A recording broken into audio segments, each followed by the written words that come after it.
હોસ્પિટલમાં તો સર બહુ બધું સારું છે, કારણ કે ડૉક્ટર હાજર છે, નર્સિસ હાજર છે, બધા સપોર્ટ કરનારા લોકો હાજર છે, પણ ઘરે ગયા પછી ઘરે આપણે સાચવશે કોણ? તો આ જ્યારે પ્રશ્નો મેં સાંભળ્યા ત્યારે ખબર પડી કે આ એક કંઈક ને કંઈક જટિલ પ્રશ્ન છે, અને રિસર્ચ કર્યું ત્યારે ખબર પડી કે આપણા ઇન્ડિયાની અંદર હવે સિનિયર સિટીઝન લોકોનું પ્રમાણ બહુ જ વધવા લાગ્યું છે, રાઈટ? બહુ જ બધા લોકો ક્રોનિક રોગોથી પીડાઈ રહ્યા છે, જેમ કે ડાયાબિટીસ, કેન્સર, હાઇપરટેન્શન, એવા રોગો બહુ વધી રહ્યા છે. આ બધા લોકોને વારંવાર હોસ્પિટલની જરૂર પડે છે, વારંવાર મેડિકલ એટેન્શનની, નર્સિંગ સર્વિસની રિક્વાયરમેન્ટ થાય છે.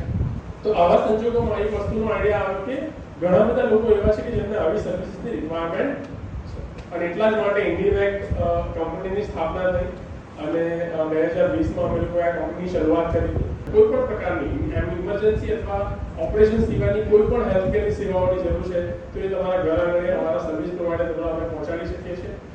અને આ જેટલા પણ સ્ટાફ છે એ બધા જ વેરીફાઈડ, ટ્રેન કરેલા, ક્વોલિફાઈડ સ્ટાફ હોય, જે તમારા ઘરે આવીને તમને આ સેવાઓ આપશે. તમારે વારે હોસ્પિટલમાં જવાની જરૂર ના પડે, અને પોતાના ઘર આંગણે જ, પોતાના કમ્ફર્ટેબલ એન્વાયરમેન્ટમાં જ, રાઈટ? દરેક વ્યક્તિને એવું હોય કે પોતાના ઘરમાં જ મારી કોઈ કેર કરે અને સેવા કરે, તો એવી સર્વિસ અમે પ્રોવાઈડ કરી રહ્યા છીએ, જેથી